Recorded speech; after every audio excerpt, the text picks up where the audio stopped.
Okay, hi guys. Today I'm going to discuss a sort of cool thing I found about zeta zeros.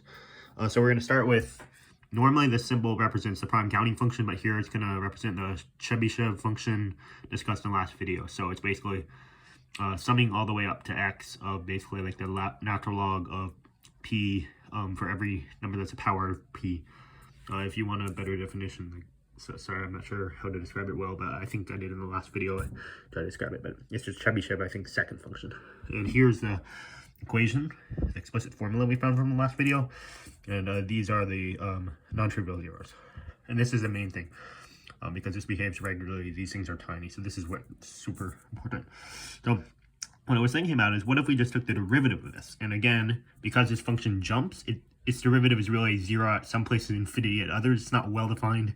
This argument isn't rigorous, but we can pretend that this is we're justified. But let's just, without worrying about convergence or anything like that, just take the derivative of this function. Well, when is this thing going to be infinity? Well, this thing's derivative is 1. These things' derivatives are tiny because they're tiny themselves and not changing a lot. So it's really only if this thing right here, like this minus this thing, is infinity. And so without the minus, the derivative of this thing should be minus infinity, right? Because if this thing's changing infinitely fast, then this thing should be changing negatively infinitely fast because it has a minus sign up here. So we can go ahead and we can just compute what is the derivative of this thing. And again, not completely rigorous, but it's basically you just using like a basic thing. So if this is true, if this is minus infinity, then minus infinity is equal to this thing for p minus 1. Assuming, and again, I'm sort of assuming the Riemann hypothesis, you would maybe have to do something slightly different without it, but then that means the real part is all going to be square, or 1/2, so this is minus 1/2, so you divide by square root of x. And then you have x to the ri, where I'm allowing r to represent an imaginary part of p for every non-trivial 0 of the z function. And then you can bring the 1 over square root of x out, and because you're taking them in pairs, this you can just use like Euler's like e to I theta is equal to sin theta plus sin theta, and big signs cancel out.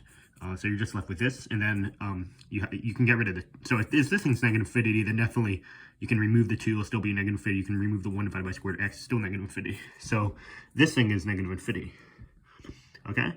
Now, if we think about it, at any prime number, this thing is going to be jumping, right? Because this jumps, and in fact, at any power of a prime. So if I have a prime number or a power of a prime, this thing's going to be jumping, so we would expect that this thing would be infinity. Sorry, negative infinity.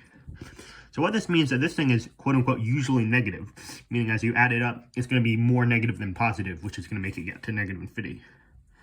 And then that means, just by sort of realizing when cosine is negative, this thing, like this, where this is some constant and x is a prime, times r is usually like between 0.5 and 1.5 when you divide it by 2.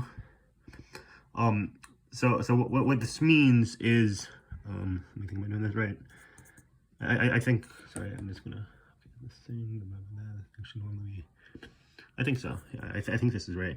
So zeta zeros are actually, they're sort of spaced with relation to primes. If you choose any prime, take the natural log of that and divide it by pi, then the zeta zeros will actually have a sort of spacing relative to that prime, which I thought was pretty cool, that sort of the prime numbers can actually control sort of, if you just picture all the non-trivial zeros of the Riemann Zeta function along the critical line, they're sort of spaced sort of in a arithmetic, not completely obviously, but something similar, slightly similar to an arithmetic progression for any prime, which I thought was really cool. I'm not, also, none of this is rigorous, it might be wrong, but I did some tests on like Desmos and it seems maybe to hold up.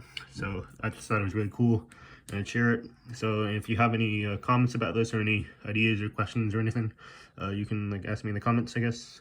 So thanks so much. Bye.